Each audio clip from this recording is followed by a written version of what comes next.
How to hide your Facebook profile from public. Hey everyone, welcome back to the channel.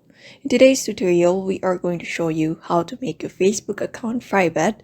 So without any delay, let's just get started and hide your profile from the public.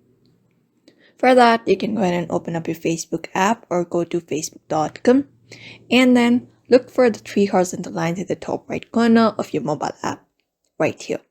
So from here, you can just go ahead and tap on your profile name. And once you reach here into your profile page, what you can do is look for the three dot option right beside the edit profile, which is right here. Just go ahead and click on it. Once clicked on it, you'll be finding different options, including the option called lock profile. So what you can do is tap on this lock profile option, which is right below on the view as. Just go and tap on it and tap on this lock your profile with the blue box. And once that is done, and what that does is it will make your profile private. So in order for the public to view your Facebook profile without being friends, there is no possible way as you have blocked your profile. It won't even let other public people to see your profile picture.